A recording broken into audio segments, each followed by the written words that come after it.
ఓం హరి ఓం.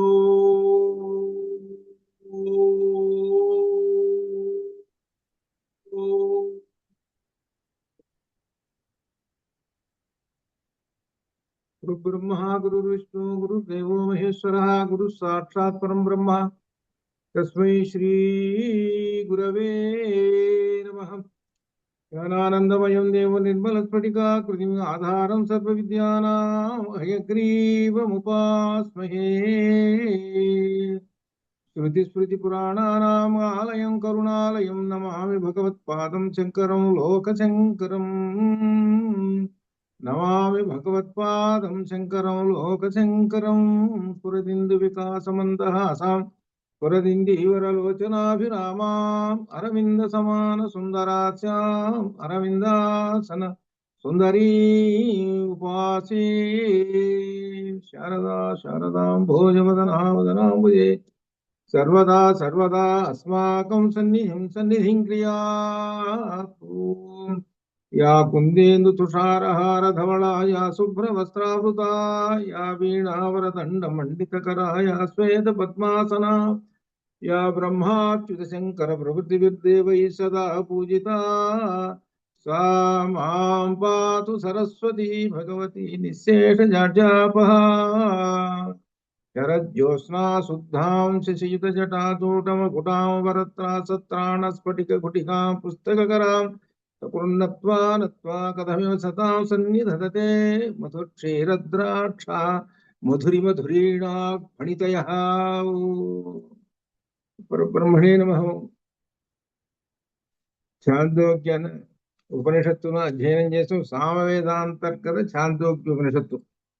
ఇందులో ఉపాసనలు వస్తూ ఉన్నాయి.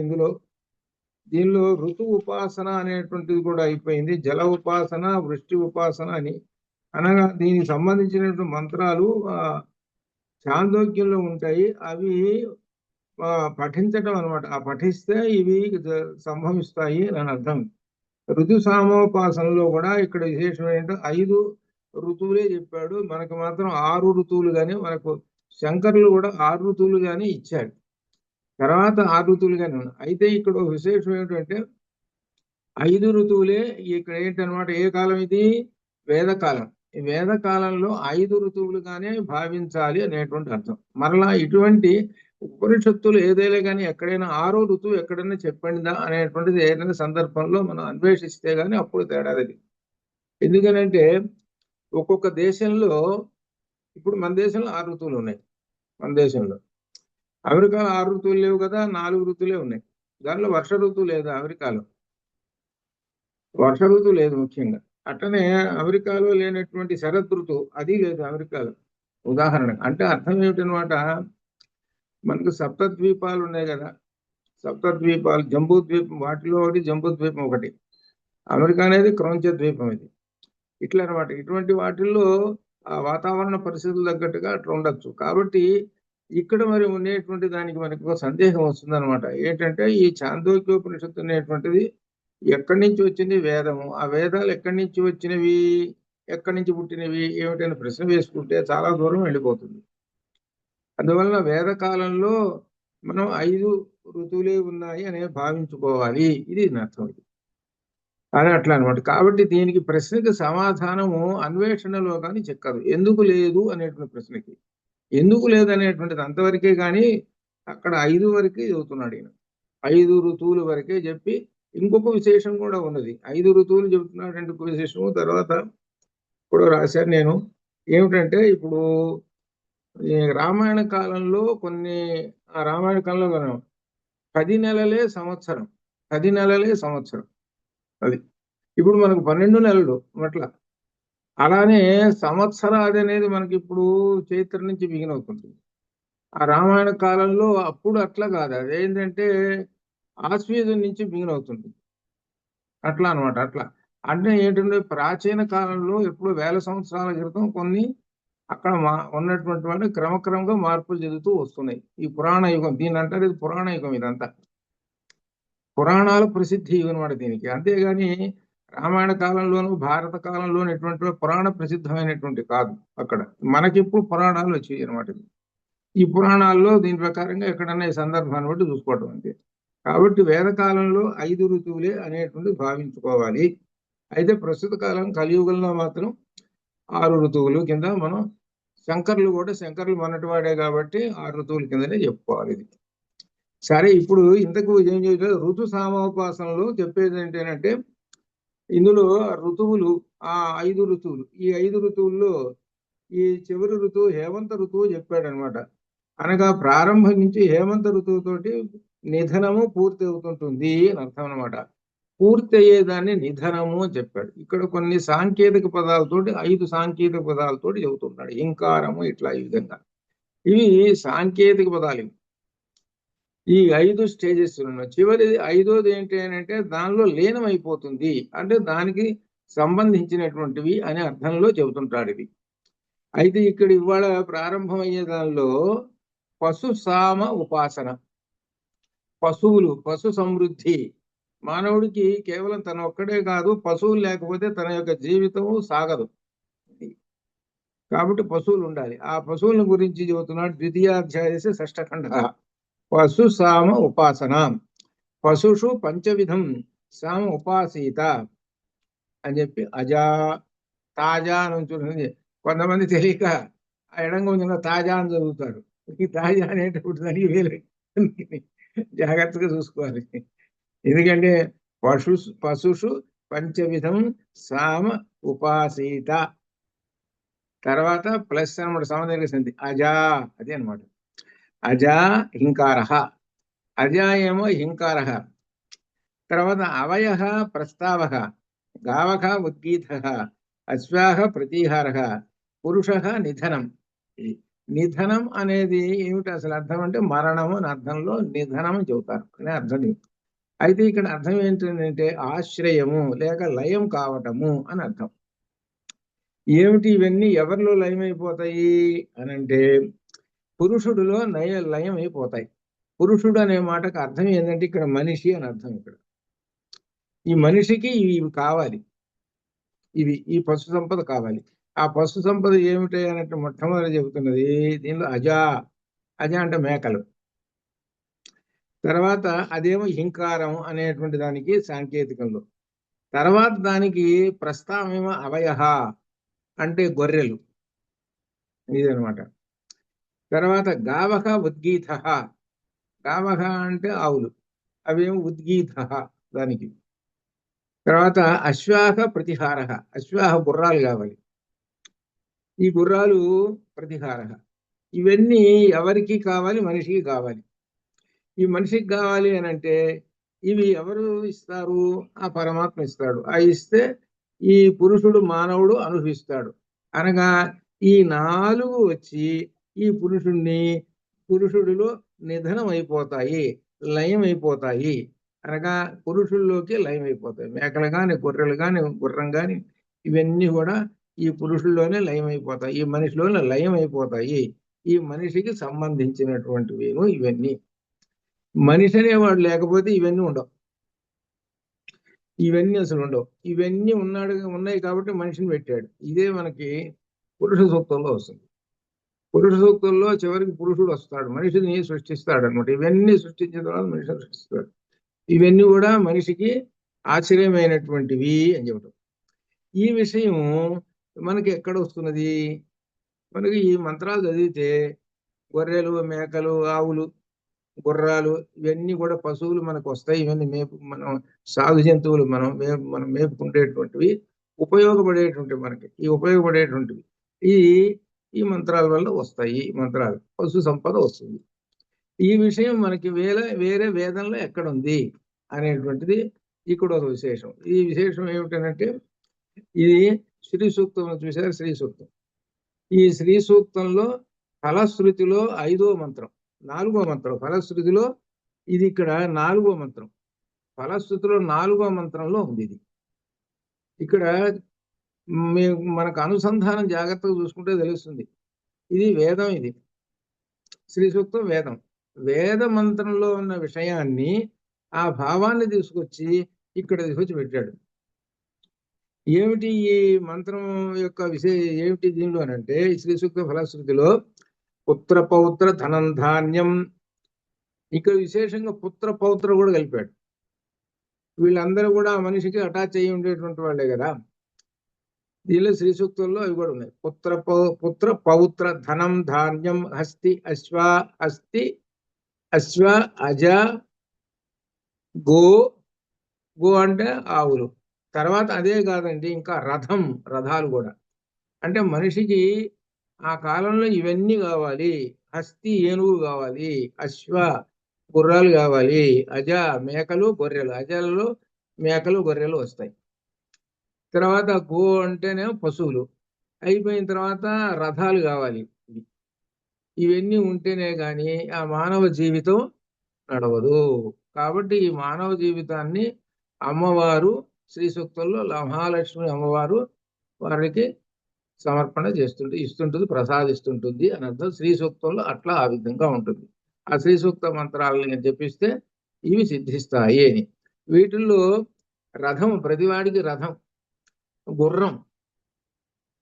గుర్రం ఉంది అని అంటే ప్రాచీన కాలంలో వాడికి కారు ఉన్నట్టు లెక్క. అట్లనే రథం ఉందనుకోండి, ఆ రథం ఉందని అంటే రథము ప్లస్ గుర్రం ఉందనుకోండి ఇంకా విశేషంగా ఉంటుంది. అంటే అనమాట 10 మందిని ఎక్కించుకొని పోతాడు. ఒక గుర్రం ఉందనుకో వాడు ఒక్కడే పోతాడు. అట్లా అనమాట. ఇట్లా ఈ విధంగా అనమాట. ఏనుగు అనేటువంటిది పెద్ద పెద్ద వాళ్ళ దగ్గర, జమీందారు వాళ్ళ దగ్గర, రాజుల దగ్గర ఏనుగుడు వాళ్ళకి కావాలి ఏనుగు. ఇక గో అనేటువంటిది పశువులు, ఆవుల సంగతి తెలిసింది. ఇవన్నీ అంటే కావాల్సిందేను. కాబట్టి ఈ పశు సంపద మానవుడికి కావాలి. అటువంటి పశు సంపద ఎక్కడ నిధనం అయిపోతున్నాయి అనగా ఎక్కడ లయం అయిపోతున్నాయి, ఎవరిలో లయం అయిపోతున్నాయి? పురుష అంటే మానవుడికి ఆశ్రయమై ఉండిపోతున్నాయి. కాబట్టి ఇవి సంపద కావాలి అని అంటే ఆ మంత్రాలను ఉపాసన చేస్తే ఇవి సిద్ధిస్తాయి అని చాందోగ్యం చెబుతుంది. దానికి సంబంధించిన మంత్రాలను చాందోగ్యంలో ఉంటాయి అన్నమాట. అని చెబుతూ 2వ మంత్రంలో భవంతిహ అస్య పశవ పశుమాన్ భవతి ఏత దేవం విద్వాన్ పశుషు పంచవిధం సామోపాస్తే. ఈ సామను ఏ విధంగా పశువుల యందు 5 విధముల సామను ఉపాసిస్తారో అటువంటి వీని కూడా పశువులు. అంటే 5టికి 5 మంత్రాలు ఉన్నాయి. ఈ 5 మంత్రాలని జపించేటువంటి వాళ్ళకి అవి సిద్ధిస్తాయి. ఎక్కడున్నాయి? సామవేదం. అది సామవేదంలో ఉన్న మంత్రాలని జపిస్తే అవి దీనికి సంబంధించిన మంత్రాలు దానిలో ఉంటాయి. దాన్ని అనమాట. అది ఈ ఫలం చెబుతున్నాడు అనమాట. ఆ మంత్రాలు జపిస్తే వస్తాయి, ఇవి సిద్ధిస్తాయి, పశు సంపద సిద్ధిస్తుంది అని ఇంతటితోటి చెబుతూ ఒక్కొక్క సంపదకి విశేషానికి ఒక్కొక్క భాగం చెబుతున్నాడు. తర్వాత 7వ ఖండ ప్రాణ సామోపాసన. ప్రాణం, ఈ ప్రాణంలో ఒక విశేషం చెబుతున్నాడు. ఒకదానికంటే ఒకటి గొప్పది అని. ఇది ఈ పదం ఎలా వచ్చిందని అంటే దీనిలో ఇక వరుసగా చూద్దాం. ప్రాణేషు ప్రాణముల యందు అంటే ఏంటన్నమాట? బహువచనం వేశాడు. ప్రాణముల యందు పంచవిధం 5 విధములైన పరోవరీయ అనంటే ఒకదానికంటే ఒకటి గొప్పది అది అర్థం. అంటే దీనికంటే అది గొప్పది, మళ్ళీ దానికంటే అది గొప్పది, దానికంటే అది గొప్పది, అలా చెప్పేటప్పుడు పరోవరీయ అది శబ్దం. పరోవరీయ సామ ఉపాసీత. దానిలో ఇక వరుసగా 5 సాంకేతిక పదాలు చెబుతున్నాడు. హింకారము, ప్రస్తావము ఏమేమిటో చెబుతున్నాడు. ప్రాణ హింకార, వాక్ ప్రస్తావ, చక్షు ఉద్గీత, శ్రోత్రం ప్రతిహార, మనః నిధనం, పరోవరాయాంసి వా ఏతాని ఇవి పరోవరాంసి ఒకదానికంటే ఒకటి గొప్పవి అది అర్థం. ఇవి ఒకదానికంటే ఒకటి గొప్పవి, దీనికన్నా అది గొప్పది, దానికన్నా అది గొప్పది, దానికన్నా అది గొప్పది అని వరుసగా చెప్పుకుంటూ వస్తాం. అది ఏమిటి అనేది, ఎలా గొప్పది, ఏవి? ఈ ఇంద్రియాలు. అది దీనిలో విశేషం. ఇది చెబుతున్నాడు. దీనిలో ప్రాణముల యందు 5 రకముల సర్వోత్కృష్టమైన సామను ఉపాసించాలి. ఇదే పరావరీయం. ఇది విశేషం. ఇవి ఎట్లా గొప్పదో చెబుతున్నాడు. దీనిలో వరుసగా చెబుతున్నాడు ఏమిటంటే ఒక్కొక్కటి. నాసిక, కంటే, గొప్పది వాక్కు, వాక్కు కంటే గొప్పది కన్ను, కన్ను కంటే గొప్పది చెవి, చెవి కంటే గొప్పది మనహ. ఇవి ఇవి ఎట్లా ఇవి గొప్పవి అనేటువంటి వాటికి ఇక్కడ చెబుతున్నాడు విశేషం. ఎలా గొప్పవి అనేటువంటి దానికి ఇక్కడ ఏమిటంటే ఒకదానికంటే ఒకటి గొప్పది అని చెప్పేది. ఏమిటంటే దీనిలో మొట్టమొదట ఘ్రాణేంద్రియము, నాసిక. నాసిక ఏం చేస్తుంది అనమాట, ఇది హింకారం అనేటువంటి సాంకేతికం. దీనికి ప్రారంభం అని దాన్ని హింకారం అంటారు. ఇది ఏం చేస్తుందంటే ఒకదానికంటే మరొకటి గొప్పదనే దీనిలో ఈ ఘ్రాణము ఇది ఏం చేస్తుంది అనమాట, కేవలం వాసన చూస్తుంది, కేవలం వాసన చూసేస్తుంటుంది. అది వాసన చూసేసి ఇది ఫలానా వస్తువు అని అంతవరకు చెప్పేస్తుంది. అంతే, అంతవరకే దాని డ్యూటీ అంతే, అంతకన్నా ఎక్కువ పోలేదు అది. ఏది ఘ్రాణం. ఇకపోతే దానికన్నా గొప్పది ఏమిటండి అని చెబుతున్నారు, వాక్కు అన్న చెప్పారు. వాక్ ఎట్లా అంటే అది వాగింద్రియం. ఎందుకంటే సర్వ విషయములను ప్రస్తావన చేస్తుంది వాగింద్రియమే. సర్వ విషయములన్నిటినీ తెలుపుతుంటుంది. అంటే వాక్ ఏం చేస్తుంది, మనకు అనేక విషయాలు తెలుసు కాబట్టి ఆ విషయాలను గురించి అన్నిటినీ చెబుతుంటాం, వాక్కు ద్వారా చెబుతుంటాం. వాక్కు ద్వారా చెబుతున్నా అంటే ఒక 10 విషయాలు చెప్పామండి. మరి నాసిక ఏం చేస్తుంది, ఒక్కటేగా చెప్పేది, ఒక్క వస్తువేగా చెప్పేది. అక్కడ మల్లెపూలు ఉన్నాయి, వాసన వస్తున్నది, అవి మల్లెపూలు ఉన్నాయంటే అని చెబుతుంది. అంతేగాని ఆ మల్లెపూల దగ్గర ఇంకా వస్తువులు ఉన్నాయి, ఆ వస్తువులు ఉన్నాయి, ఈ వస్తువులు ఉన్నాయి అని ఏమైనా చెబుతుందా? అది నాసిక చెప్పలేదు. వాక్ ఏం చేస్తుందనంటే మనం ఉన్నాం అనుకోండి, అరే అక్కడున్న వస్తువులన్నీ ఏమేమిటో ఒకసారి చెప్పరానంటే వాడు చూసి అది అక్కడ అది ఉంది, ఇక్కడ ఉంది, ఇది ఉంది, అది ఉంది అని ఒక 10 వస్తువులు చెప్పేస్తాడు. అది ఎట్లా వస్తువులు చెప్పేస్తాడంటే వాక్కు ద్వారా వస్తుంది. వాక్కు ద్వారా మనమే వస్తువులు చూడటల్లా, వాడు చెప్పేస్తున్నాడు అవి ఉన్నాయి అనేటప్పుడు మనకు ఒక్కొక్క వస్తువు గుర్తుకొస్తుంటుంది. ఇప్పుడు నాసిక నువ్వేం చేస్తున్నావు, ఒక్క వస్తువే కదా చెప్పేది. నువ్వు అదేనా వాసన వస్తుంటే చెబుతున్నావు, వాసన లేని ఏదైనా వస్తువు పెట్టావు అనుకో, అక్కడ నువ్వు చెప్పు చూద్దాం, పుస్తకం ఉంది అక్కడ చెప్పు, మరి పుస్తకం ఉందని నువ్వు నాసికం చెప్పు మరి చూద్దాం. ఎంతసేపటికి వాసనలతోటి ఉన్నదైతేనే చెప్తావు నువ్వు. కాబట్టి నీకన్నా గొప్పది ఏంటి, వాక్కు. అది అర్థం, వాక్కు గొప్పది. కాబట్టి ఘ్రాణము వాక్కు, ఇక్కడ వాక్కు ఘ్రాణం కంటే గొప్పది, నాసిక కంటే గొప్పది. ఎందుకంటే వాక్కు ఎదురుగా లేని దానిని వర్ణిస్తే ఘ్రాణేంద్రియం మాత్రం దగ్గరలో ఉన్న గంధమును మాత్రమే, అది ఆ మాత్రమే గ్రహించగలదు, చెప్పగలుగుతుంది. ఇది ఇంతవరకు అన్నమాట, ఇది గ్రహించగలదు. ఇక కన్ను సంగతికి వచ్చాడు. ఇంకా కన్ను ఏమిటి, ఉద్గీతము. దీనికి సాంకేతిక పదం ఏంటి, దీనికి ఉద్గీతం కన్ను. ఈ కన్ను ఏం చేస్తుంది అనమాట, వాక్కు కంటే ఎక్కువ విస్తారము గలది. ఇది వాక్ ఏం చేస్తుంది, అక్కడున్న వస్తువులు 10 వస్తువులు అని చెప్పేసింది. కన్ను ఏం చేస్తుంది అని అంటే అన్నీ చూస్తుంటుంది. నువ్వు 10 వస్తువుల గురించి వాక్కు చెప్పగలిగితే వాక్కు కన్నా మించినటువంటిది కన్ను. ఆకాశం వైపు ఒక్కసారి చూసామంటే ఎన్ని కోట్ల నక్షత్రాలు కనబడుతుంటాయో మనకి. కాబట్టి కన్ను ఏమిటనమాట, అనేకమైనటువంటి విషయములన్నిటిని కూడా గ్రహించగలిగేటువంటి శక్తి కంటికి ఉన్నది. వాక్కు కన్నా, వాక్కు కూడా ఒక పరిమితమే అని చెబుతున్నాడు. అది వాక్కు కూడా ఒక పరిమితమేనండి, అంతకన్నా గొప్పది అని చెబుతున్నాడు. ఇది కన్ను. కన్ను అనేకమైనటువంటి విశేషాలు. చూడండి, మనం ఇప్పుడు కన్ను చూస్తున్నాము, ఈ 2 పేజీలలో ఇటు ఒక 1000 అక్షరాలు, ఇటు ఒక 1000 అక్షరాలు, 2000 అక్షరాలు కనబడుతున్నాయి.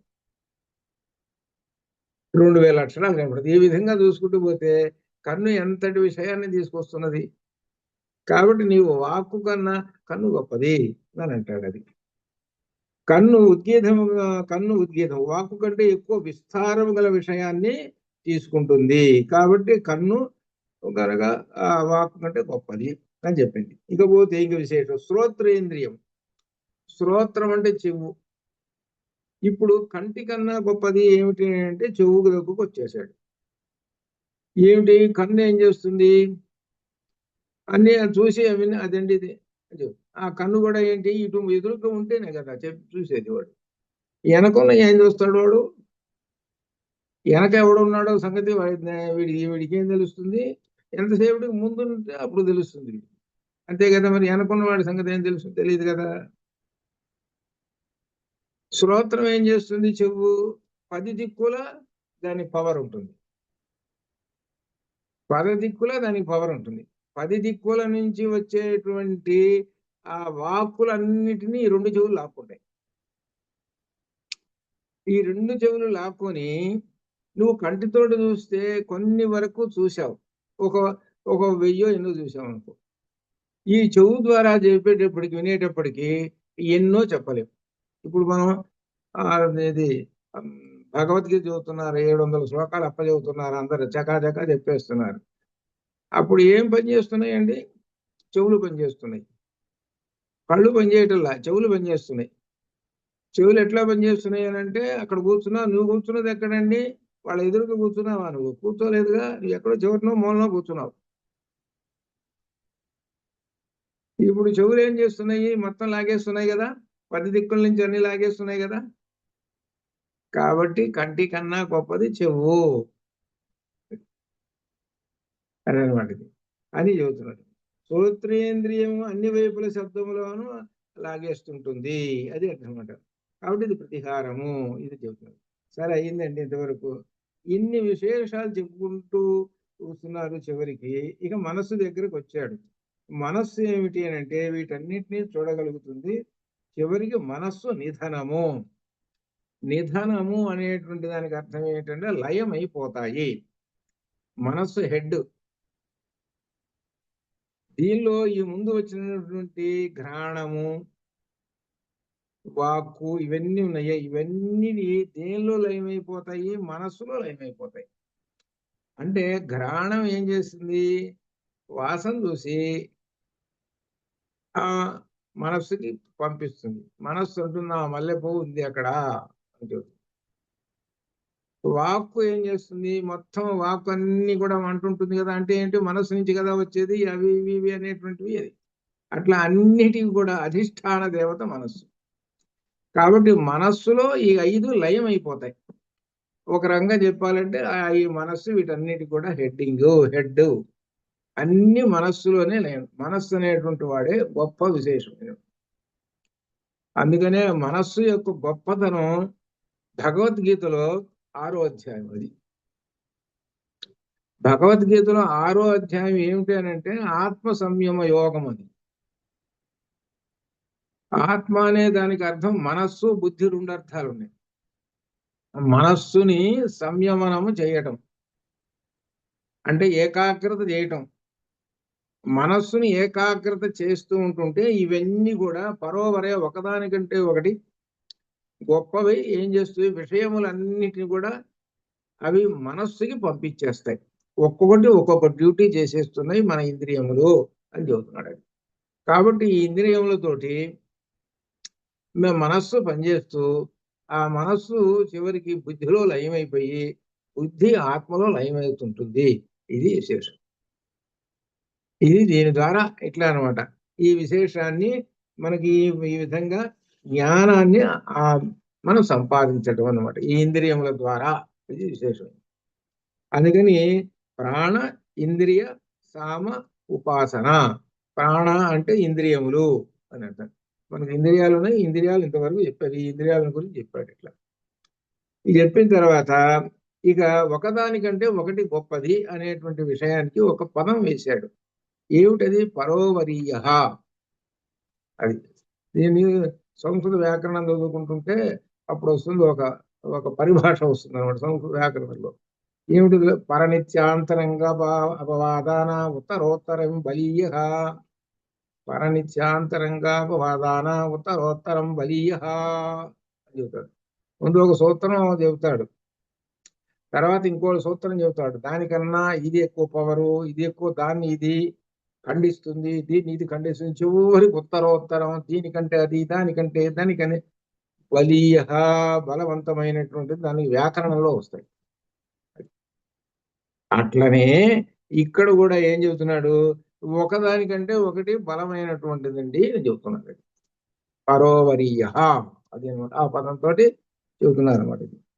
పరోవరీయ అస్య భవతి, పరోవరీయసో లోకాన్ జయతి ఏతదేవం విద్వాన్ ప్రాణేషు పంచవిధం పరోవరీయ సాం ఉపాస్త ఇది తు పంచవిధస్య. ఎవరైతే ఈ విధంగా తెలుసుకొని ఈ సర్వోత్కృష్టమైనటువంటి 5 రకముల సామను ఉపాసిస్తారో ఈ సామమంత్రాలని, అట్టి వారికి జీవితం సర్వోత్కృష్టము. జీవితం అంటే ఫలం చెబుతున్నాడు. ఆ మంత్రాలని సామవేదం దగ్గర పెట్టుకొని ఈ మంత్రాలు ఎక్కడున్నాయో చూసుకొని అవి చదువుకునేటువంటి వాళ్ళకి అని అర్థం అనమాట. అతడు సర్వోత్కృష్టములైన లోకములు జయిస్తాడు. ఈ విధంగా పంచవిధ సామములు, ఈ పంచవిధ సామములను గురించి చెప్పాడు. ఈ పంచవిధ సామములు ఏమిటి అనమాట? ఈ 5 ఇంద్రియములు అని చెబుతున్నాడు. ఇవి దీనిట్లా ఇవన్నీ ఏం చెబుతున్నాడు? అంతకుముందు పశువులను చెప్పాడు, ఇప్పుడేమో ఇంద్రియాలని చెబుతున్నాడు. అనగా ఇవన్నీ ఏమిటి? మానవుడికి కావాల్సినటువంటివి. ఇది విశేషం. ఇంద్రియాలు బలవంతంగా ఉండాలి. మొట్టమొదట నీకు పశు సంపద ఉండాలి, ఇంద్రియాలు బలంగా ఉండాలి అనే విధంగా. అంతకన్నా ముందు ఏం చెప్పాడు? వర్షాలు, ఋతువులు ఇవన్నీ సరిగా ఉండాలి అని ఈ విధంగా ఇవన్నీ ఉంటుంటే మనకి జీవన విధానం సుఖంగా నడుస్తుంది అని చెప్పడం ఇందులో ఉండేటువంటి విశేషం. అది అట్లా అనమాట. చెబుతూ అష్టమ ఖండంలో సప్తవిధ సామ ఉపాసన అష్టమ ఖండానికి వచ్చారు. దీనిలో అథ సప్తవిధస్య వాచి సప్తవిధం సామ ఉపాసిత యత్కించ వాచో హమితి హుమితి హుం ఇతి స హింకారో యత్ ప్రయతి స ప్రస్తావ యదేతి స ఆది. ఇక్కడ విశేషం ఒక 7 చెబుతున్నాడు. ఏమిటి 7 దీనిలో చెబుతున్నాడంటే, దీనిలో 7 అవయవముల సామ యొక్క విశేషము. వాక్కునందు 7 విధముల సామను ఉపాసించాలి. వాక్కునందు వాక్కు యొక్క ఏదైనా హుం అనేది ఏది గలదు అది హింకారము. ప్ర అనే శబ్ద రూపం ఏది గలదు ప్రస్తావము. ఆ అనే శబ్దం ఏది గలదు అది ఆది. దీని గురించి ఇక్కడ వివరిస్తున్నారు. 7 అవయవులు గల పూర్ణ సామం యొక్క ఈ సాధురూపుని ఉపాసన ఆరంభింపబడుతున్నది. వాచి అనే సప్తమి విభక్తిని ఇది వలనే ప్రథమా వ్యక్తిలో మార్చుకోవాలి. అనగా 7 అవయవుల సామను వాక్కు అనే దర్శనముతో కూడిన దానిని ఉపాసించాలి. శబ్దము యొక్క హుం అనే విశిష్ట రూపం ఏది గలదు అది హింకారము. హింకారముతోటి మొదలవుతాయి అన్నిటి కూడా. ఆ హింకారముతోటి మొదలైన హుం అనేటువంటి దాంతో మొదలవుతుంది. రెండింటి యందు హకారము సమానము. ప్ర అనే శబ్ద రూపం ఏది గలదో అది ప్ర అనే అక్షరం సమానము కడితే ప్రస్తావము. ఆ అనే శబ్ద రూపం గలది అది హకారమే సమాన వర్ణమును బట్టి అది సర్వమునము, అది కనుక ఓంకారమే అవుతూ ఉంటుంది అని మొత్తం 7 విధములైనటువంటి ఒక విశేషమైనటువంటి దీన్ని చెప్పుకుంటూ వచ్చాడు. 7 విధములైనటువంటి ఏమిటి? ఈ 7 విధములైనటువంటివి అంటే దీనిలో ఈ శబ్దాలు దీనిలో చెబుతున్నారు విశేషంగా. దీనిలో ఆదిత్య 8 దీనిలో విశేషం. దీనిలో వీరు ఏం చెబుతారంటే దీనిలో సప్తమ ఖండం సప్తమ అష్టమ ఖండం అలా సప్తవిధం సప్తవిధం. ఓకే. ఏమిటంటే హింకారము, ప్రస్తావము, ఉద్గీతము, ప్రతిహారము, నిధనము. సప్తభక్తుల్లో ఈ 5 ఉండగా ఇంకో 2 కలుస్తాయి. ఏమిటంటే అంత క్రితం 5 మనకి ఒక సాంకేతిక పదాలు చెప్పాడు. ఏమిటి? హింకారము, ప్రస్తావము, ఉద్గీతము, ప్రతిహారము, నిధనము అని ఒక 5 అంత క్రితమే చెప్పుకుంటూ వచ్చాడు. అయితే ఇప్పుడు ఏం చేశాడంటే ఇంకొక 2 కలిపాడు. ఈ 2 కలిపి చెబుతున్నాడు. ఏమిటంటే అది ఆది ఒకటి, ఉపద్రవం అనేటువంటిది ఇంకొకటి అని ఈ 7 చెప్పాడు. ఈ 7 ఏమిటంటే వాక్కు విషయ సప్తవిధ సామ ఉపాసన. ఒక్క హింకారమునకు తప్ప తక్కిన ఆలంబనలకు వాటి మొదటి అక్షరాలు వస్తాయి. ప్రస్తావమునకు ప్ర, ఆదికి ఆ అనే విధంగా వస్తాయని చెబుతూ ఈ అక్షరాలు ఆవాహన చేయవలసిన దేవతలు ఇక్కడ చివరికి ఇక్కడ వివరమిస్తున్నాడు. ఇంకొక గ్రంథంలో ఇక్కడ ఈయన ఈ స్వామివారు ఏమిటంటే ఈ ఒక్కొక్క అక్షరానికి ఒక్కొక్క దేవతని ఆవాహన చేస్తాము అని అర్థం. ఒక్కొక్క అక్షరానికి ఒక్కొక్క దేవతని ఆవాహన చేస్తాము. ఇప్పుడు హింకారమునకు హుం అనేటువంటి దేవతని ఆవాహన చేస్తాము. ఆవాహన చేయాలి. ఈ ఉపాసన చేసిన వాళ్ళు వాక్కు మంగళకరంగా ఉంటుంది. దాన్ని సూనృత వాక్కు ఈ విధంగా ఉంటుంది అని అర్థం అన్నమాట. ఇక్కడ చెప్పేది ఏంటంటే వాక్కు యొక్క విశేషం చెబుతున్నాడు. వాక్కు సప్త విధములుగా ఉపాసన ఉంటుంది అని ఈ విధంగా చెప్పాలి. ఈ వాక్కు సప్త విధములుగా ఉండేటువంటి దానికి 7 రకములైనట్టు చెబుతూ వీటికి ఒక్కో దానికి దేవత అని చెబుతున్నారు. ఈ దేవతలను ఉపాసించటము అని చెబుతున్నారు. అది దీనిలో ఉద్గీతం అనే పేరు ఉత్తుతో ఆరంభంతో వస్తుంది కనుక ఉత్తు అనే శబ్దం రూపం ఏది గలదో అది ఉద్గీతము. ప్రతి అనేది సమానంగా ఉంటుంది బట్టి ప్రతి అనే శబ్దం ప్రతిహారం, ఉపద్రవము అనే పేరుతో ఉపతో ఆరంభం అవుతుంది కనుక ఉప అనే శబ్ద రూపం ఏది గలదో అది ఉపద్రవం. నీ అనేది ఏది ఉన్నదో అది నీ అనే శబ్ద రూపం విధానము. ఈ ఒక్కొక్క అక్షరానికి ఆ మంత్రానికి ఉన్నటువంటి సంబంధంతో ఉన్నది. ఆ మంత్రాలు ఆ సామవేదంలో మంత్రాలు మనం చూస్తే గాని ఇవి పూర్తిగా అర్థం కాదు. అది ఆ మంత్రాలు ఒక్కొక్క దేవతని గురించి చెబుతున్నాయి అని చెబుతున్న దీనిలో. ఆ దేవత ఏమిటి అని అంటే మొట్టమొదటగా వాక్కు హుం అనేటువంటి దేవత అని చెబుతున్నారు అనమాట. అనగా వాక్కు దేవతని గురించి ఉపాసన చేయటము అని ఈ విధంగా ఆయన చెబుతున్నాడు. దుగ్ధేయస్మై, ఇంకోటి దీనిలోనే దుగ్ధేయస్మై వాగ్దోహం యో వాచో దోహ అన్నవాన్ అన్నాదో భవతి ఏవం విద్వాన్ వాచి సప్త విధం సామోపాస్తే. ఎవరైతే ఈ విధంగా తెలుసుకుని వాక్కును సప్త విధములకు సామను ఉపాసిస్తారో అట్టి వీని కొరకు వాక్కు యొక్క దోహం ఏది కలదో ఆ దోహం వెతుకుతారు. అనగా అర్థం ఏంటి? వాక్కు క్రమక్రమంగా దోహం అంటే వెతుకుట. ఏమిటి వెతుకుటం అంటే ఆవు పాలు తీస్తున్నారు అనుకోండి. ఆవు పాలు ఎట్లా తీస్తారు? 1 లీటర్ వస్తాయి అనుకో, మొత్తం మీద ఆవు పాలు మొత్తం ఆవు ఒక పావు గంట ఏవో మనం వెతికితే 1 లీటర్ వస్తుంది అనుకోండి. ఆ పాలను ఎట్లా చేస్తారు, ఎట్లా తీస్తారంటే నెమ్మదిగా తీస్తారు. దాన్ని దోహ అంటారు. అది నెమ్మదిగా ఆ 4 వాటిని పట్టుకొని ఒకదాన్ని పట్టుకొని కాసేపు పిండారనుకోండి, ఇంకొక దాన్ని పట్టుకుంటారు. పట్టుకుని మళ్ళీ ఏం చేస్తారు, దీన్ని పట్టుకుంటారు. అట్లా నెమ్మదిగా దాని దగ్గర సారం అంతా లాగేశానులే అని అనుకున్న తర్వాత వదిలేస్తారు. దీన్ని దోహ అని అంటారు. ఇదేనమాట దుఃఖప్రాపణే అనేటువంటి దాని అనమాట. అదనమాట. ఇవి అలా నెమ్మదిగా పితుకుతూ ఉంటుంటారు పాలు. అట్లనే ఆ విధంగానే వాక్కు కూడా నెమ్మదిగా వాక్కు యొక్క విశేషం ఏంటంటే సారము మనకి తెలుస్తూ ఉంటుంది. వాక్కు యొక్క సారము వాక్కుని ఉపాసన చేస్తే అది అర్థం.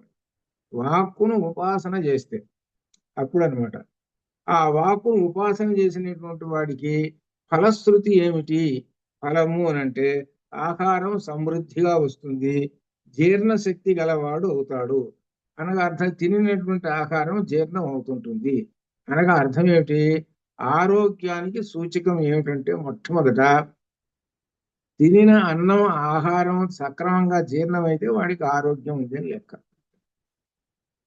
ఇది వేదం చెబుతున్నది. ఇది అందుకని ఆ తినినటువంటి ఆహారం సక్రమంగా అంతా లోపల అంతా మిషన్ అంతా పనిచేసి సక్రమం, మిషన్ బాగా సరిగ్గా పనిచేస్తేనే కదా ఇదంతా ఆహారం జీర్ణమయ్యేది. అది మిషన్ పనిచేయాలి సరిగా అంటే అర్థం ఏంటి? వాడికి ఆరోగ్యం ఉండాలి కదా. మరి ఆరోగ్యం ఉండాలంటే ఏమిటి అని అంటే వాక్కు దగ్గర నుంచి ఉన్నది అని చెబుతున్నాడు. అది నీ ఆరోగ్యం కూడా వాక్కు మీదనే ఆధారపడి ఉందయ్యా అని చెబుతున్నారు. నీ వాక్కు కూడా వాక్కు మీదనే ఆరోగ్యం. చాలా గొప్ప విశేషమైన దీన్ని చాలా దీర్ఘంగా ఆలోచిస్తే నిజమేనా అని అనిపిస్తుంటుంది. మన ఆరోగ్యం వాక్కు మీదనే ఆధారపడి ఉంది. ఆ వాక్కు ఎటువంటి వాక్కులు మాట్లాడుతుంటారో దాని ప్రకారంగానే వస్తుంటాయి. నీలో ఉన్నటువంటి త్రిగుణాల్లో తమో గుణం ఉందనుకోండి, తమో గుణం యొక్క పవర్ పెరిగింది అనుకోండి, వాక్కు మారిపోతుంది. అక్కడి నుంచి దాన్ని బట్టి కూడా ఆహారం కూడా మారిపోతుంటుంది. మనకి గుణత్రయ విభాగ యోగం దానిలో ఆహారాలు కూడా సాత్విక ఆహారాలు అవి కూడా చెప్పాడు చూడండి. దీనికి మూలం అక్కడ ఉంది. ఈ వాక్కు రావాలి అంటే సాత్విక వాక్కు రావాలి అంటే ఆహారం కూడా అంటే సాత్వికమైన ఆహారం ఉంటేనే కానీ ఈ వాక్కు కూడా సాత్వికం రాదు. అట్లా అనమాట. ఈ వాక్కు ఎన్ని విధాలుగా ఉంటుందంటే 7 విధాలుగా ఉంటుంది అని చెప్పాడు. ఈ 7 విధాలు ఏంటంటే దీనిలో ఈ మంత్రాన్ని దాని ప్రకారంగా చెబుతున్నాడు అనమాట. ఇట్లా ఇలా ఉంటుంది అని వాక్కు దీని ప్రకారం. కానీ వాస్తవానికి వాక్కుని ఎవరైతే పట్టుకుంటారో వాక్కుని వాళ్ళు నిజమైనటువంటి ఐశ్వర్యవంతులు. వాక్ దేవి వాగ్దేవి, నిజమైన ఐశ్వర్యవంతులు వాళ్ళే. అట్లా అనమాట. సరస్వతీదేవికి లక్ష్మీదేవి పోటీ వచ్చింది ఒకసారి. పోటీ వస్తే లక్ష్మీదేవి అంటే నేను గొప్ప నీకన్నా అన్నది. నా దగ్గర డబ్బులు ఉన్నాయి కదా, అందరూ నా వెంటే పడుతున్నారు డబ్బుల కోసం, కాబట్టి నాకు చూసుకుని జనం ఎంతమంది ఉన్నారని. అంతే కదా కనబడుతుంటారు.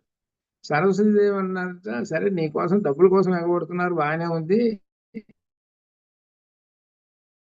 నేను ఒక్కసారిగానే మాట్లాడుతుంటుంటే నీకు ఎంతమంది, ఒక 1000 మంది వెంటబడుతున్నారు అనుకో, చూసుకో నాకు ఎంతమంది ఉన్నారు చూసుకున్నారు.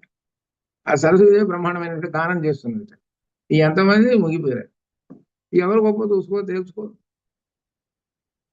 అంటే అర్థం వాక్కు అని అర్థం. అదనమాట. ఆ వాక్కు యొక్క శక్తితోటి ఎంత డబ్బులు ఉన్నవాడైనా సరే వాడు ఆగిపోతాడు విందామని, అది అర్థం. ఎంత ధనవంతుడైనా సరే అక్కడికి రాగానే, వాక్కు దగ్గర రాగానే వశం అయిపోతాడు. అది అక్కడ అర్థం అనమాట, వశం అయిపోతాడు అట్లా అనమాట. అందుకని ఆ వాక్కు యొక్క గొప్పతనం ఉన్నది, అది ఆ ఉపాసన చేసుకోండి అని చెబుతారు. ఈ ఉపాసనలు అన్ని కూడా ఇట్టనే ఉంటాయి. అయితే వచ్చిన ఎక్కడంటే విశేషం, మనకి సామవేదంలో ఉన్న ప్రతి మంత్రము దాని యొక్క భావము ఎందుకు ఏమిటనేటువంటి విషయం తెలిస్తే అప్పుడు వీటికి అటాచ్ చేసుకోవచ్చు. అది ఇది ఎంతసేపటికి ఏం చేస్తున్నాడంటే ఆ వేదాన్ని పక్కన పెట్టుకొని ఆ వేదంలో ఉన్న ఈ మంత్రాలు పఠిస్తే మీకు వస్తాయి అని చెప్తారు. ఇప్పుడు శ్రీ సూక్తం ఉంది, వేదం చూపించాను ఇప్పుడు పుస్తకం. దానిలో ఏంటి మంత్రాలు ఉన్నాయి. శ్రీ సూక్తంలో 15 మంత్రాలు, పంచదశి అంటారు. శ్రీ సూక్తంలో పంచదశి 15 మంత్రాలు. 15 ఏ మంత్రాలు ఇవి? వేదంలో ఉన్న, ఋగ్వేదంలో ఉన్న మంత్రాలు ఇవి. ఈ మంత్రాలు చదువుకుంటే ఫలం వస్తుందని మళ్ళీ 15 శ్లోకాలు చెప్పారు శ్రీ సూక్తంలో. ఇట్లా అనమాట ఇది. ఆ 15 మంత్రాలు ఎలా ఉంటాయి అని అంటే అది విశేషంగా ఉంటాయి.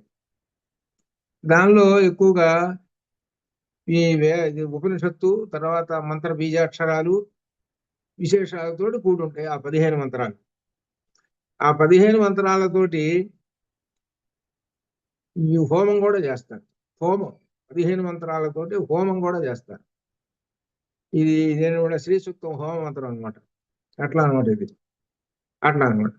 ఆ విధంగానే అట్లే వేద మంత్రాలతో కూడా చేస్తారు. సరే, ఇక్కడ ఏంటంటే చెప్పుకుండేది మనం చివరి వాక్కు యొక్క గొప్ప విశేషం చెప్పుకుంటూ వచ్చేసేసి అసలు ముఖ్యమైన దానిలోకి వస్తున్నాం. ఇవన్నీ కూడా మనకి అక్కడ కొంచెం కొంచెం తెలుసుకున్నా చాలు, అంత ఇది పక్కన పెట్టేసేద్దాం. వీటన్నిటిని అసలు ఆయన వస్తున్నాడు మనకి, ఇక్కడ కావాలి మనకి. ఎవరు అయినా ఆదిత్య, ఇది ఆదిత్యోపాసన కావాలి మనకి. ఆదిత్యోపాసన, ఆదిత్య సామ ఉపాసన. ఆదిత్యుని గురించి సామవేదంలో చెప్పిన మంత్రాలు అని అర్థం. వాటిని గురించి చెబుతున్నాడు దీనిలో. అథ ఇప్పుడు కలు అముం ఆదిత్యం విడదీస్తే అముం ఆదిత్యం సప్తవిధం సామ ఉపాసీత. సప్తవిధం అంటే 7 విధములైనటువంటి సామ మంత్రాలను ఉపాసించవలెను. ఇక్కడి నుంచి ఆదిత్యుని గురించి చెప్తూ ఉన్నారు. ఈయన ఆదిత్యుని పూర్ణ సామయందు అవయవములో ఈ విభాగక్రమంలో ఆరోపించి 7 విధముల సామ ఉపాసించాలి. ఇక్కడ కూడా ఏమిటంటే మామూలుగా 6 ఉన్నాయి కదా, హింకారం ఇట్లా అవి వచ్చి వాటితో పాటు ఇంకో 2 కలుస్తాయి అని. ఆదిత్యుడు సామ ఎట్లా అవుతాడు అన్నతో సమాధానం చెప్పనున్నది. ఆదిత్యుడు ఉద్గీత ఒకటకు ఏది హేతువో అది సామ అని చెబుతూ దానికి ఏమిటి మంత్రం అనేటువంటి చెబుతూ సర్వదా సమస్తేన సామమాం ప్రతిమాం ప్రతీతి సర్వేణ సమస్తేన సామ. అన్ని కాలముల యందు సముడు. ఇది అన్ని కాలముల యందు సముడు. ఇప్పుడు అనే మాటగా మనకు అర్థమైంది. అన్ని కాలముల యందు సముడు ఒకటి. ఏమిటి? కాబట్టి సామ నా వైపు అని దర్శింపబడి అందరితో సముడు కావాలనే సామ అని దీన్ని చెబుతున్నాడు. ఎన్ని కాలముల యందు సర్వకాలముల యందును అనగా ఆదిత్యుడు పెరగటం తరగటం. ఉదయిస్తున్నాడు, నెమ్మదిగా సెంటర్కి వచ్చాడు, 12 గంటలకి పెరుగుతూ ఉన్నాడు. సర్వకాలం ఆ కాలం వచ్చింది ఆదిత్యుడు నెమ్మదిగా సాయంకాలానికి వెళ్ళిపోతుంటాడు. అలా ఉంటున్నాడు ఆదిత్యుడు మనకు కనబడుతున్నది. ఆదిత్యుడు నా వైపు అని సమానమైన అభిప్రాయం కలిగించును. ప్రతివాడికి అలా కనిపిస్తున్నాడు. కాబట్టి ఆయన సర్వ ప్రాణులతో సముడు. ఇప్పుడు అర్థమైంది కదా. ప్రతి ప్రాణి ఏమనుకుంటున్నది? ఆదిత్యుడిని చూసి నన్ను ఆదిత్యుడు చూస్తున్నాడు, నేను ఆదిత్యుడిని చూస్తున్నాను అని అనుకుంటున్నాను. నేను సూర్యుడిని చూస్తున్నాను, సూర్యుడు నన్ను చూస్తున్నాడు. అట్లా ఎవరు అన్ని ప్రాణులు అనుకుంటున్నాయి. మనుషులే కాదు, జంతువుల దగ్గర నుంచి అన్ని ప్రాణులు అన్ని అనుకుంటున్నాయి. అన్ని ఉన్నది ఒకడే, అక్కడ ఉన్నది ఒకడే. ఈ ఒకడిని అందరూ అనుకుంటున్నారు. కాబట్టి అందరిలోనూ ఈ సూర్యుడు సముడు, అందరిలోనూ సముడు. ఇదిగో బింబం కనబడుతున్నది, ఆ బింబం అందరికి కనబడుతున్నాడు, అంతే గుండ్రంగా కనబడుతుంది, అందరికి అట్లనే కనబడుతున్నాడు. అందరికీ సముడు, అందరికీ కాంతి కిరణములు. ఇది మొట్టమొదట సమత్వం చెబుతున్నాడు. ఇది ఈ విధంగా నా వైపుని చూస్తున్నాడు, నా వైపు అనుకుంటారు. అట్లా సమస్త ప్రాణులు కూడా చూస్తూ ఉన్నాయి. అక్కడ ఆదిత్యుడు అందరికీ సమాన ధర్మం బట్టి ఆదిత్యుడు ఉద్గీతం అనే సామ అవయవం అని చెప్పబడినది. కాబట్టి ఉద్గీతం అనే సామ అంటే ఓంకారము. ఈ ఓంకారమే ఇక్కడ మనకి ఇంత క్రితం కూడా వచ్చింది. ఏంటంటే ఈ ఓంకారమే ఆయన ఆదిత్యుడు అని కూడా లోకడు మొట్టమొదటి కూడా వచ్చింది అనమాట. అది మళ్ళీ అంటున్నాడు, లోకములు మొదలగు వాటి ఎందుకు కూడా ఆదిత్యును సామావయముతో సమానత్వం చెప్పబడింది. దానిని బట్టి ఆదిత్యుడు హింకారము మొదలైనవి ఒకటకు కారణం. హింకారం అంటే మొట్టమొదటగా చెప్పేటువంటి మంత్రాన్ని హింకారము అని అంటారు. కావుననే ఆదిత్యుడు హింకారం మొదలైన ఒకటకు కారణం శృతి చెప్పలేదు. కానీ ఆదిత్యుడు సామకుడు కారణం మాత్రం లేదు, చెప్పనిదే ఆ కారణం చేయగా. కావున సమత్వమే కారణం. చివరికి ఈ కారణాలన్నీ చెప్పలేదండి, కేవలం మనం సమత్వము అనేది తీసుకుందాం. అందుకనే సర్వేణ సమస్తేన సామ అని మంత్రంలో చెప్పాడు. సర్వేణ అందరి చేత, సమస్తేన సామ ఆ సామ మంత్రము అందరికీ సమానమే. ఆ ఆదిత్యుడు ఒకళ్ళకి ఎక్కువ ఒకళ్ళకి తక్కువ అనేటువంటిది లేదు అని చెబుతూ, తస్మిన్ ఇమాని సర్వాణి భూతాని అన్యాయాత్తాని ఇది విద్యార్థం. ఆ ఆదిత్యుని ఎందు ఈ సకల ప్రాణులు సంబంధములై ఉన్నవని తెలియదు. సకల ప్రాణులు ఆదిత్యుడి ఎందే సంబంధంతో ఉన్నాయి. ప్రాణులన్నీ కూడా చూడండి, తెల్లవారుతున్నది. నాకు ఇక్కడ రోజు 4:30, 5 అయ్యేటప్పటికి దగ్గర చెట్లు ఉన్నాయి. ఈ చెట్ల మీద ఈ పక్షులునే గోల పడుకొని. అంటే అర్థం ఏంటి? సూర్యుడు ఇంకొక అరగంట ఏమో రాబోతాడనగా గోలవాళ్ళు చేస్తుంటాయి. పడుకోవాకండి, లేవండి లేవండి. ఇవి ముందు లేపుతాయి మనల్ని, అవి ముందు లేస్తాయి. చూడండి, సూర్యుడు వస్తున్నాడు అనేటప్పటికి మనుషుల కన్నా ముందు అవి లేస్తున్నాయి. అవి లేచి ఏం చేస్తున్నాయి అంటే తెల్లవారి సూర్యుడు రాకనే బర్రెను తిండి కోసం పరిగెత్తుంటాయి, ఆహారం కోసం పరిగెత్తుంటాయి. ఆహారం కోసం పరిగెత్తి ఆహారం కడుపు నిండిన తర్వాత ఇంకేం చేస్తున్నాయంటే సాయంకాలానికి రిటర్న్ అవుతుంటాయి. అంటే ఆయన ఎండిపోతున్నాడుగా, ఇక ఆహారం దొరకదు. చీకట్లో ఆహారం ఏమైనా దొరుకుతుంది వీటికి ఇంకా, అందుకని రిటర్న్ అవుతుంటాయి. అవి పక్షులు ఎట్టయితే రిటర్న్ అవుతుంది, ఈ సూర్యుడు కూడా పోతుంటాడు, సముద్రంలోకి పోతుంటాడు, లైవ్ అయిపోతుంటాడు. మళ్ళీ వచ్చి కూర్చుంటాయి, ఈ గూట్లో వచ్చి కూర్చుంటాయి. మళ్ళీ రాత్రి 12 గంటలుగా మళ్ళీ మొదలవుతాయి. ఇట్లా ఈ విధంగా ఈ సమస్త ప్రాణులన్నిటి కూడా ఏమన్నమాట, ఆదిత్యుడు నడుపుతూ ఉంటుంటాడు. అంటే ఆదిత్యుడు సాక్షాత్తు వీటన్నిటి కూడా పరబ్రహ్మ స్వరూపం. ఆదిత్యో బ్రహ్మ అనమాట. మనకి దీనిలో వస్తుంది, దీనిలో బ్రహ్మసూత్ర భాషలో వస్తుంది, అక్కడ వస్తుంది. అదనమాట ఆదిత్యో బ్రహ్మ అనమాట. ఆదిత్యుడు ప్రత్యక్షమైనటువంటి పరమాత్మ స్వరూపం అన్నమాట ఇది. కాబట్టి అందరికీ సమహ, సర్వేణ సమహ, ఒకళ్ళకి ఎక్కువ ఒకళ్ళకి తక్కువ అనేటువంటిది లేదు అదనమాట. అన్నిటికీ సంబంధములై ఉంటాడు, సమస్త భూతములకు సంబంధమై ఉంటాడు ఆయన అని చెబుతూ రెండో మంత్రంలో పురోదయాస హింకార తదస్య పశువు అన్యాయాత్ తస్మాత్ తే హింకుర్వంతి హింకార భాజినో ఏతస్య సామ్నః. ఆదిత్యుని ఉదయమునకు ముందు ఏది ఉందో అది హింకారం. అంటే హింకారం తోటి ప్రారంభం. అంటే ఆదిత్యుడు ఇక వస్తున్నాడప్పుడు హింకారము మొట్టమొదటి ప్రథమంలో ఆ మంత్రాన్ని, ఏ మంత్రం ఉంటుందో ఆ మంత్రం హింకారాన్ని. ఈ ఆదిత్యుని ఆ హింకార రూపమునకు పశువులు సంబద్ధములై ఉన్నవి కావాలనే అవి హింకారమును చేయును, అవి సామ యొక్క హింకారము చేస్తున్నవి అని. అంటే ఉదయించుడికి ముందు ఆదిత్యుని యొక్క సుఖకరమైన ధర్మకార్యముకు రూపము ఏది గలదో సంధ్యావందనాది ధర్మమును ప్రోత్సహించు సుఖహేతు అయ్యేది. సూర్యుడు వస్తూ ఉన్నాడు, సూర్యుడు వస్తూ ఉన్నప్పుడు సంధ్యావందనాది కార్యములు ఇక్కడ దీనిలో చెబుతున్నాడు. సరే ఆ జంతువులు అంటే పక్షులు అంటే సరే అవి పొద్దులేదు. ఈ మానవుడు ఏంటంటే ఆ సూర్య నమస్కారం చెయ్యాలి. దీన్ని ఏం చెబుతున్నారు? సంధ్యావందనాది ధర్మమును ప్రోత్సహించి ఈ విధంగా సుఖహేతువు అయ్యేది. కాబట్టి సంధ్యావందనం అనేటువంటిది చెయ్యాలి అనేటువంటిది ఒకటి గుర్తు చేస్తున్నాడు ఆయన. ఇప్పుడు అదే హింకారము అనగా సంధ్యావందనం చేశావనుకో అది హింకారము అనగా మొట్టమొదటి మెట్టు అని అర్థం. అది ఆ తర్వాతనే సామవేద మంత్రం, అది అర్థం. ఇప్పుడు మనం కూడా ఇంట్లో కూడా ఏం చేయాలంటే మొట్టమొదట సంధ్యావందన మంత్రం లేకుండా ఏమీ ప్రారంభించకూడదు.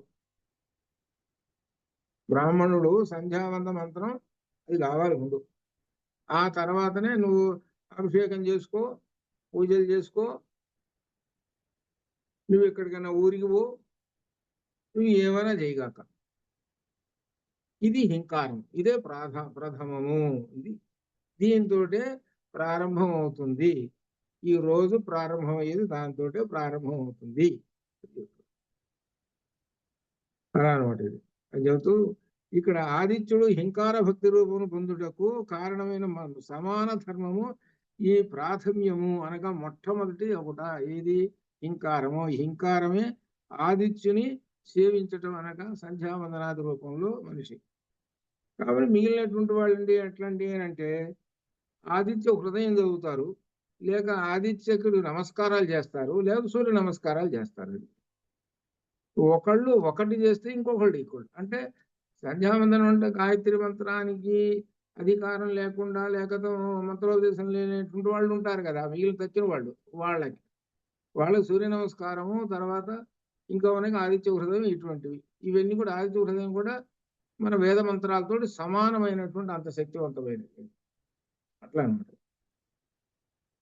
అందుకని అది చెబుతూ ఇక్కడ ఆదిత్యుని రూపమును ఇక్కడ చెబుతున్నాడు. గోవులు అలానే బర్రెలు మొదలగు పశువులు అనుసరించి ఉన్నాయి అనగా ఆదిత్యుడు దాని ప్రకారంగానే ఈ ఆవులు గాని గొర్రెలు గాని మేకలు పశువులన్నీ కూడా నడుస్తూ ఉన్నాయి అనగా ఆదిత్యుడు రాగానే ఇక లేచి పరిగెత్తుతుంటాయి తినడానికి. ఇది అర్థం. ఆదిత్యుడిని అనుసరించి ఈ ప్రాణులు నడుస్తున్నాయి అని చెప్పటం దీనిలో. అది ఆదిత్యుడిని అనుసరించి నడుస్తున్నాయి. అవి ఏంటో చూసుకోండి, పగలు రాగానే అవి ఏం చేస్తున్నాయి? మేకలు బర్రెలు పగలంతా తింటూనే ఉంటుంటాయి. ఆ మేక ఉందనుకో తింటూనే ఉంటుంటుంది. ఏమో రెస్ట్ తీసుకోరాదా మేక? రేయంగా మరి అది తింటూనే ఉంటుంటుంది, పోతుంటుంది, కొరుకుతుంటుంది, తింటుంటుంది, పోతుంటుంది. చివరికి సాయంకాలం రాగానే ఎక్కడో ఒక తోటకి వాడు చేరుస్తాడు మొత్తం ఈ గుట్ట మొత్తాన్ని, ఇక పడుకొని నిద్రపోతుంటాయి. అంటే ఏమిటనమాట? ఇవి ఈ పగలంతా దేనికి అనుసంధానం అయితే సూర్యుడికి అనుసంధానం అయి ఉంది. సూర్యుని యొక్క కాంతి పడుతుంది, సూర్యుడు వెలుగు చూపిస్తున్నాడు. అదిగాక గొప్ప విశేషం ఏంటంటే సూర్యుని యొక్క కాంతి ఈ శరీరం మీద పడి కర్మని ప్రేరేపిస్తుంటుంది. అది అసలు విషయం. అందుకని కర్మ సాక్షి ఆయన. సూర్యుని యొక్క ఆ కాంతులు శరీరం మీద పడుతుంటాయి, నెత్తి మీద పడుతుంటాయి, చేతుల మీద పడుతుంటాయి, కాళ్ళ మీద పడుతుంటాయి, ఎట్లా అన్నమాట. అందువల్ల అది అట్లా ఈ విధంగా అనగా హింకార భక్తులు నాశనించి జీవిస్తున్నాయని. అందువలన పశువులు సూర్యోదయమునకి ముందే హింకారము చేస్తున్నాయి. ఇంకా సూర్యుడు రాలేదు, ఇంకొక అరగంట పడుతుంది, ఇక మొదలు పెడుతున్నాయి ఇవి. మేము లేస్తున్నాం భోజనం అని అంటుంటాయి. అట్లా కావున సామరూపుడు ఈ ఆదిత్యుడి హింకార రూపం ఈ పశువులు సేవిస్తున్నాయి. ఏదైనా ఆ హింకార భక్తిని సేవించే స్వభావం గల ఒకటి చేతనే ఈ పశువులు ఈ తీరుడు హింకారము తోటి ప్రారంభం. అనగా పశువులు మొట్టమొదటిగా ప్రారంభం చేస్తుంటాయి ఆ ఆదిత్యుణ్ణి సేవిస్తూ అని చెప్తుంది. ఆదిత్యుణ్ణి సేవించేది పశుపక్షులే మొట్టమొదట స్టార్టింగ్. మనవాడు 8ంటికి కూడా లేవడు. అది అది అర్థం. అది కాబట్టి ఏమంటాడనంటే, రాత్రంతా నేను క్రికెట్ చూసా కదా, అది రాత్రంతా క్రికెట్ చూశాను కదా, కాబట్టి ఇవాళ ఉదయం 9ంటికి లేస్తా. మరి స్కూల్ ఉందిరా మరి ఒకరోజు పోతే పోయిందిలే. అది ఇది లక్షణాలు. ఇది ఇక్కడి నుంచి స్టార్ట్ అవుతుంది వాడికి. అది ఎట్లుంటుందంటే మర్రి విత్తనం లాగా లోపల ఉంటుంది. అది నెమ్మదిగా మహావృక్షం అవుతుంది. మహావృక్షమే పెద్ద సోమరిపోతాయిపోతాడు. ఇక అక్కడి నుంచి ఒకటముంటే ఒకటి అన్ని కొట్టుకుంటూ వస్తాయి. ఒకటముంటే ఒకటి అన్ని కొట్టుకొని వస్తుంటాయి. దాంతో చివరికి వాడు ఏం చేస్తాడు అంటే, ఉద్యోగం లేదు, సద్యోగం లేదు. ఎందుకంటే ఉదాహరణగా ఇటువంటి వ్యక్తుల్ని నేను చూస్తున్నా కొంతమంది. వాడు ఈ తెల్లవారు 8 నుంచి దాకా కొడలేల, 7-8 దాకా. తల్లి ఏం చేయాలి? ఒరే 6 లేవరానని తల్లి, వాడు ఆ పావులే పాపం రాత్రి చూసేవాళ్ళే, పోనీలే తల్లి సమర్థం. చివరికి ఏమైంది తల్లి? సరే పోయింది కదా, ముందు తర్వాత సంగతి అట్టుబెట్టు, అసలు విషయంలోకి వస్తున్నా. వాడు చివరికి సోమరిపోతూ అయినాడు. వీళ్ళు ఏం చేశారనమాట, శుభ్రంగా పాపం ఇంట్లో 10 రూపాయలు దాచిపెట్టుకుంటారు, 10 రూపాయలు కాదు 10 లక్షలు దాచిపెట్టుకున్నారు వీడికి తెలియకుండా. వీడేం చేశాడు, సోమరిపోతు కదా, వీడు శుభ్రం కైంకర్యం చేశాడు ఒక రోజు. ఇది జరిగినటువంటి విషయాలు చెబుతున్నాయి. ఆ కైంకర్యం చేశాడు కదా, తర్వాత బాగుపడలేదు. ఈ రోజు వరకు లేదు, వాడికి 50 ఏళ్ళు వచ్చింది. సర్వనాశాయ. ఇది ఎక్కడి నుంచి సర్వనాశాయ అనంటే, సూర్యుడు వస్తున్నాడరా, అందరూ సూర్యుడి కన్నా అరగంట ముందు పశువులు పక్షులు అన్ని లేస్తున్నాయిరా, నువ్వు కూడా లేవరా, లేచి ఈ విధంగా చదువుకోవటం ఇవన్నీ వివరాలన్నీ చేయాలరా అని తల్లి చెప్పాల్సినటువంటిది. తల్లి అతి ప్రేమ అనురాగం ఇది ఏదంటా చూశారు వీటిని, దాంతో సర్వనాశనం చేసి పారేసింది. అటువంటి కుటుంబాలు ఉన్నాయి. అందుకని అంటే మనం అనుకుంటాం ఏంటంటే పైకి ఏదో భీకరంగా కనపడుతున్నా కానీ అది అట్లా అది. అందుకని ఆదిత్యుడు ఏం చేస్తుంటాడంటే తట్టి లేపుతుంటుంటాడు. ఆ తట్టి లేపుతుంటే లేవాలి, లేచి మనకు కర్మసాక్షి మొదలు పెట్టేసేయాలి మనకు కర్మలు. అంతేగాని నేను ఇదిగా ఉంటాను, అది కాసేపు రెస్ట్ ఇదంతా చూస్తున్నాడు గోవిందో హరిది అది అనమాట. చివరికి ఇట్లా అవుతారు అది. కాబట్టి ఆదిత్య ఉపాసనలో ఏమిటనంటే, మొట్టమొదటిగా ఈ పశువులు పక్షులు మొట్టమొదటి హింకారం చేస్తున్నాయి. మొట్టమొదటిగా ప్రథమంలోనే అవే ఆదిత్యుడిని సేవిస్తూ ఉన్నాయి, ఆదిత్యుడికి అనుసంధానమై ఉన్నాయి అని ఇంతవరకు చెప్పాడు. అది ఇవన్నీ అని చెబుతూ అథ యత్ ప్రథమోదితో స ప్రస్తావ తదస్య మనుష్య అన్వాయత్ తతః తస్మాత్ తే ప్రస్తుతి కామాః ప్రశంసా కామాః ప్రస్తావ భాజినో హి ఏతస్య సామ్నః. సూర్యుడు ఉదయించినప్పుడు ముందుగా ఉండే రూపం ఏది కలదో అది ప్రస్తావము. అంటే ఉదయించేటప్పుడు ఎర్రని కాంతి కిరణాలు వస్తూ ఉంటాయి. అది ఈ ఆదిత్యుని ఆ రూపమును మానవులు అనుసరిస్తూ ఉంటారు. అనగా చూస్తూ సూర్యుడు వస్తున్నాడు కదా అని వాళ్ళందరూ కూడా జాగరూకులై జాగ్రత్త అవస్థలోకి వస్తారు. అట్లా జాగ్రత్త అవస్థలో సూర్యుడు ఏం చేస్తాడు, మనల్ని జాగ్రత్త అవస్థలోకి తీసుకొస్తాడు, స్వప్నంలో నుంచి బయటికి తీసుకొస్తాడు, అంటే నిద్రలో నుంచి బయటికి తీసుకొస్తాడు. కాబట్టి ఆ మానవులు ప్రత్యక్ష స్థుతిని పరోక్ష స్థుతిని కూడా కోరేదారు. పరోక్షంగా అనగా ప్రత్యక్షంగా ఎదురుగా కనబడుతున్నాడు స్థుతి చేస్తారు, పరోక్షంగా ఇంట్లో ఎక్కడో కూర్చున్నావు సూర్యుడు కనపడటం లేదు, లేదా ఇంకెక్కడో కూర్చున్నావు సూర్యుడు కనపడట్లేదు, అయినా కానీ ఆదిత్య హృదయం పఠిస్తుంటారు. అది అర్థం. అట్లా అనమాట. ప్రత్యక్షంగా కూర్చొని ఆ సూర్యుడికి నమస్కారం చేస్తూ సూర్యస్థితి ప్రత్యక్షంగా ఆయనకి, పరోక్షంగా కూడా చేస్తూ ఉంటుంటారు. ఇది మానవులు చేస్తుంటారు. ఎందుకంటే వీరు సామ యొక్క ప్రస్తావ భక్తి ఉంది కాబట్టి. అనగా ఈ సామ యందు, అనగా ఈ సామ వేదం యందు ఈ ఆదిత్యుని గురించి చెప్పారే, ఆ భక్తి ఉంది కాబట్టి, సామ మంత్రం మీద భక్తి ఉన్నది కాబట్టి చేస్తారు. అది ఈ సామవేద మంత్రం ఆదిత్యుని గురించి చెబుతూ ఈ మానవులు ప్రత్యక్షంగా స్తుతి చేస్తారు, అప్రత్యక్షంగా కూడా ఆదిత్యుణ్ణి స్తుతి చేస్తూ ఉంటారు అని చెబుతున్నారు. కాబట్టి సూర్యుడు ఉదయించగా ముందుగా రూపం ఏది గలదో అది ఆదిత్యుడు అనబడే సామకు ప్రస్తావం. మొట్టమొదటి ఎర్రగా కనబడుతున్నాడు బింబం. మీకు సముద్రంలో నుంచి చూస్తుంటుంటే, నేను అక్కడ రామేశ్వరంలో సముద్రంలో నుంచి వస్తున్నాడు ఎవరు సూర్యుడు చూసాం. పొద్దున్నే వెళ్ళాం వెళితే సముద్రంలో నుంచి వస్తున్నాడు.